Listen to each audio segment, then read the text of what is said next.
आजची युवाई फक्त व्यसनाधीन होते असं म्हटलं जात असतानाच व्यसनाऐवजी तरुणाई कार मॉडिफिकेशनच्या प्रेमात देखील असल्याची प्रचिती आता कोकणात देखील येते। रत्नागिरीच्या ऑटो एक्स्पोमध्ये सिंधुदुर्गातील मटकर बंधूंनी तयार केलेल्या कारला बेस्ट मॉडिफाईड कारचा किताब देण्यात आला।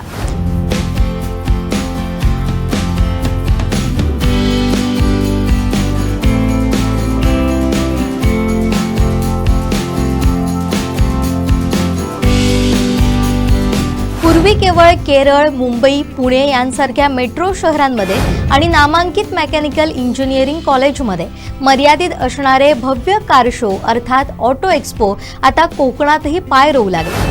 कोकणात शिक्षण संस्थांचं जाळं विस्तारल्यामुळे स्थानिक पातळीवर अशा इव्हेंट्सचं आयोजन यशस्वीरित्या होत आहे। याच पार्श्वभूमीवर नुकत्याच रत्नागिरी गव्हर्नमेंट पॉलिटेक्निकमध्ये पार पडलेल्या राज्यस्तरीय ऑटो एक्स्पोमध्ये सिंधुदुर्गातील एका खास मॉडिफाईड कारनं अवघ्या कोकणाचं लक्ष वेधून घेतलंय। या कारला best modified car in Konkan या अत्यंत प्रतिष्ठेच्या पुरस्कारानं गौरविण्यात आलंय। सावंतवाडी येथील मटकर बंधूंनी ही कार मॉडिफाईड केली आहे। ही कार केवळ ऑटो एक्स्पो किंवा कार शो मध्ये प्रदर्शित करण्यासाठीच डिझाईन आणि मॉडिफाईड करण्यात आली आहे। या कारचं मेकॅनिकल कौशल्य आणि लुक आकर्षक आहे।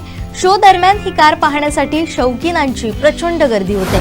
या कार मालकांकडे यापूर्वीची एक दिमागदार विंटेज कार देखील असून तीही ऑटो क्षेत्रात चर्चेचा विषय ठरली आहे। केरळ राज्यामध्ये कार कल्चर आणि ऑटो मॉडिफिकेशनची क्रेज जगजाहीर आहे। आता सिंधुदुर्ग जिल्ह्यातही दर्जेदार कार कल्चर वेगानं विकसित होत आहे। स्थानिक तरुणांमध्ये गाड्यांचे इंजिन ट्यूनिंग, बॉडी डिझायनिंग आणि अद्ययावत तंत्रज्ञानाचा वापर करून गाड्या मॉडिफाईड करण्याची आवड कमालीची वाढताना दिसते।